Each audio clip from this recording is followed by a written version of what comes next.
Last time we discussed complex eigenvalues and eigenvectors and began to discuss the orthogonality length and the dot product. In this video, we'll talk about orthogonal projection, orthogonal sets, and orthonormal bases. The dot product can be represented as multiplication by the transpose. Indeed, if you write our vectors as columns, then v dot w is equal to the product of row matrix V, which is the transposed vector transposed to the vector V, and multiplied by vector W. For example, if you do dot product of vectors 1, 2, 3 with 4, 5, and 6, it can be regarded as matrix multiplication.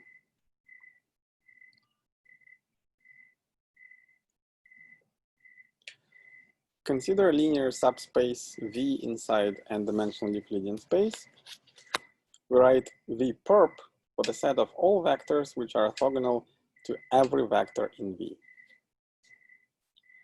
And we call this the orthogonal complement of V. Equivalently, we can understand V perp as a set of all vectors which have dot product 0 with every element of V. So since v dot v is equal to the norm v squared, and that is equal to 0 only if vector v is 0 itself. So therefore, the intersection of v and v perp is they only intersect along the 0 vector. The orthogonal complement is a vector subspace. So if x and y, they belong to the orthogonal complement, any vectors, then any linear combination of these vectors is also orthogonal to all vectors in V, simply because of the dot product property. So we take x dot v equals 0, y dot v equals 0, then ax plus by dot v is equal to ax dot v plus by dot v is equal to 0. And so therefore the statement follows. The orthogonal complement of V can be characterized as vectors orthogonal to all elements of some basis for V.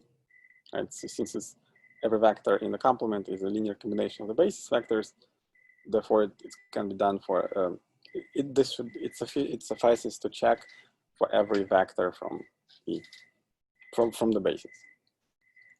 So if x dot vi is equal to 0 for all basis vectors, then we can just do the expansion and then do the dot product with V, and using the linear property of the dot product, we conclude that the answer is equal to 0.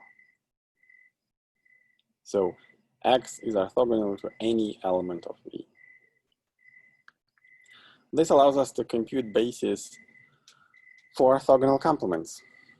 So take a basis V1 through Vk for V, and then in order to find the basis for V perp, we first write the matrix, transposed matrix of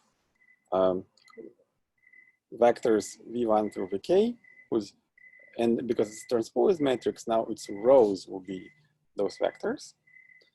Note that the kernel of this matrix is precisely the set of vectors whose dot product with all of the VI's is equal to 0. And then we determine a basis for the kernel of this matrix. Let's see how this works. So let's find a basis for the orthogonal complement in R4 for the subspace spanned by these two vectors, 1, 0, 1, 0, and 2, 3, 4, 5. And it's equivalent to finding a basis for the kernel of the matrix 1, 0, 1, 0, 2, 3, 4, 5. Right, so we do the row reduction and we get 1, 0, 1, 0 here, and then it's 1, 0, 2/3, 5/3, using the standard techniques that we studied before. So the kernel is spanned by vectors negative 1/3, excuse me, negative 1 2/3 1, and 0 negative 5/3 is 0 1. Yeah. So this should be just two vectors that are. But the idea is that when we take this vector, like we take the row and we dot it with a vector from the complement, we should get 0. And then just this reduced echelon form. The echelon form allows us to easily find those vectors. Let's do some exercise. Let's find the basis for the orthogonal complement in R3 of the subspace spanned by vector 1, 2, 3. Try it yourself, pause the video, and then resume once you've done the calculation.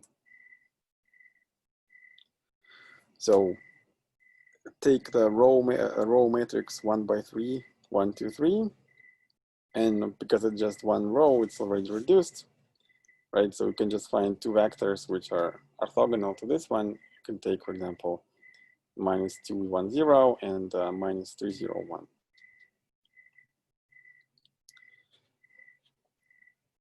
Now, recall that V was the subspace of Rn. So we perp is the kernel of a matrix with the dimension V, linearly independent rows and n columns. So therefore the dimension of the V perp is equal to n minus dimension of V. That's for over here. So if you add them together, so the dimension of V plus dimension of this orthogonal complement is equal to dimension of Rn, which is n, which is not surprising. So recall that the intersection of V and its orthogonal complement is equal to 0 vector. So you should think of it as V perp to be a subspace. So it's everything orthogonal to everything in V. And then let's apply orthogonal complement to orthogonal complement. So V perp will be everything orthogonal to everything in V. Well, what do you think it is? Right, so everything in V is orthogonal to V perp. So V belongs to that thing, right? But from the previous slide, or what we just discussed about the dimensions, we know that the dimension of V plus dimension of V perp is equal to n. And similarly, if you do it V perp plus the dimension of V perp, that is also equal to n. So we learned that dimensions of V perp, yeah, because you can have this is the same as that, and n is you can subtract one equation from another to deduce that dimension of V is equal to dimension of the V perp. So it has to be, and because this is a vector space, they have to be vector spaces of the same dimension are isomorphic.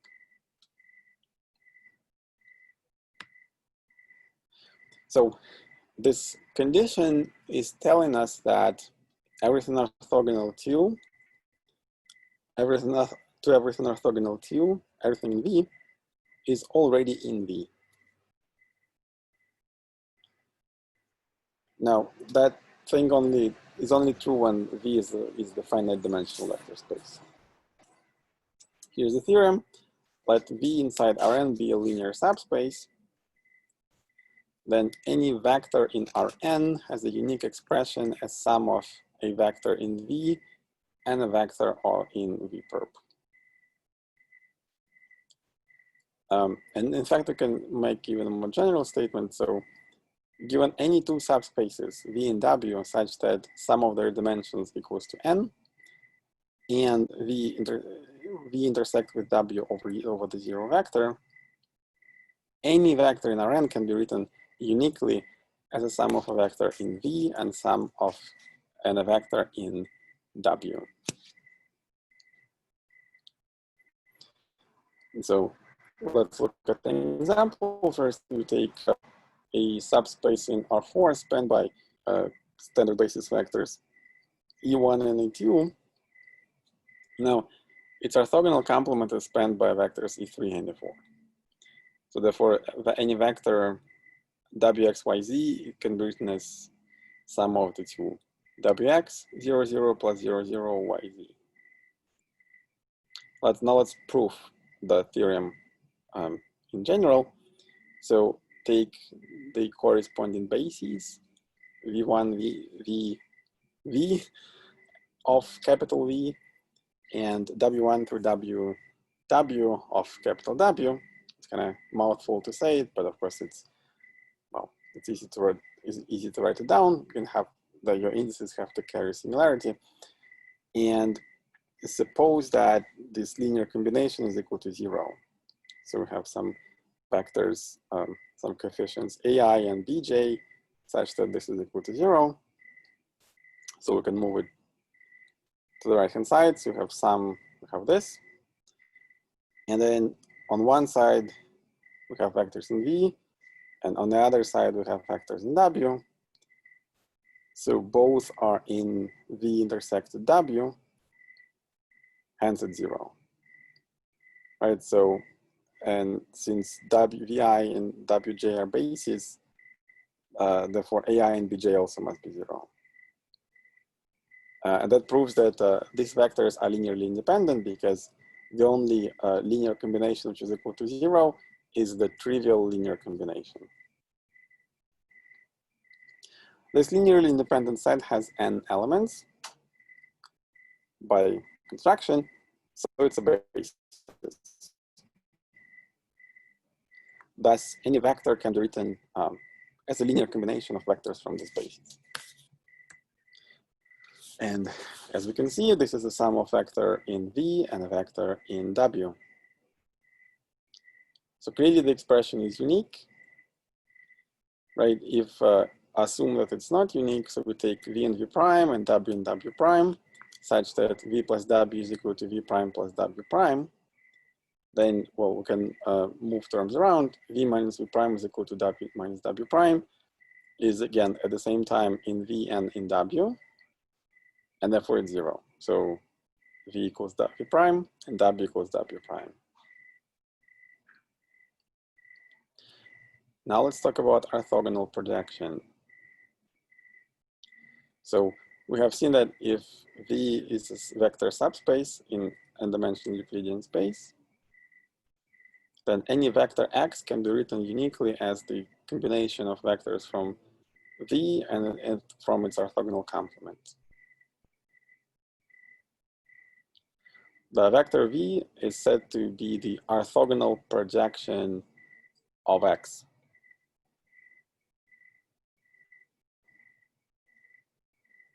So yeah, you can, of course, there are many real life examples of orthogonal projections. So you have a 3D object, and then you project it into various directions, right? So there's a XY plane, YZ plane, and XZ plane, and then that's what it looks like. It's basically this technical drawing. Every technical drawing is an example of such projection. So here's it's what is called a solid partition. It's not an example. We have those blocks which are stacked in a corner, and then if you project them to X, Y, YZ, and XZ planes, they will give you integer partitions. Here's a double helix, right? It's that's how the biologists depict the DNA molecules, right? And then here you can see that the projections looks the same if you do it on the left on the XY, YZ, and XZ planes, and then it looks like a circle if you project it on the XY plane. So the way we do it in terms of vectors, you take any vector V, and then you take some other vector U on which you need to find the projection, and then you can decompose vector V into a sum of a projection onto U and part of V which is perpendicular to U, like that. So to write the formula, it's convenient to introduce the unit vector U, right? So that and write the following formula. So let's see how this comes about. So in a special case when V is one-dimensional, the vector v is the span of this subspace. So therefore, if you write x is sum of a vector in v and a vector in v perp, means that it's like this. It's lambda v plus w, right? So where w and v are orthogonal. So let's take dot products. So because of v and w is orthogonal, we have v dot x equals lambda v dot v, or lambda is equal to v dot x over v dot v. So the orthogonal projection of x onto subspace, which is span v, is given by this formula. So we multiply lambda, this coefficient, by v. So that's the orthogonal projection to span v. Take an example. Let's find the orthogonal projection of 1, 2, 3, 4 inside R4 to the line spanned by 1, 1, 1, 1, 1. Well, we just plug the numbers in the formula below, in the formula from the previous slide, to get 10 quarters times that, or it's 5 halves times this vector.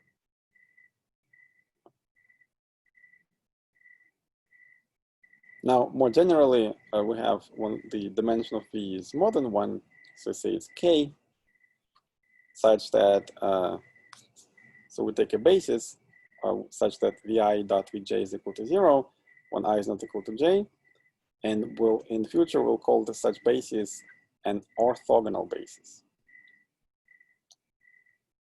Then the orthogonal projection of x to v is the sum of the orthogonal projections to each basis vector of that subspace, to each of the vi's. So we project vector x onto each of those vi's as we did before, and then take the sum. So that will give you proj x on subspace v. Well, let's prove it. So we can compute the dot product of vj dot and with a x minus proj x on v, and that gives us the following. So we can open up the parentheses here. So it's vj dot x minus vj dot the sum. Now remember, this is lambda, right? So lambda I, it's a coefficient. So we have vj dot x minus vj dot vj, and then the vj and vj cancels, and everything is 0, which means that these two vectors are orthogonal to each other. So the formula, like here on top, it simplifies when we pick vector, all vectors vi of unit length. So remember that the dot product of a vector with itself is its square of its absolute value, and if it's equal to 1 for all I, then so such bases are called orthonormal bases. So it's orthogonal basis where all vectors are normalized to unit length, hence the name orthonormal. So any subset of the standard basis in an orthonormal basis of the linear space, it spans. Right? So that will be an orthonormal basis of the subspace. So let's find the orthonormal basis. If v is one-dimensional, we can pick any non-zero vector and then divide by its length. So that's very straightforward. So we have a unit vector that's called v1 prime, which is v1 divided by its length. Now, if it's two-dimensional, we pick a vector, divide by its length. So the first step is identical.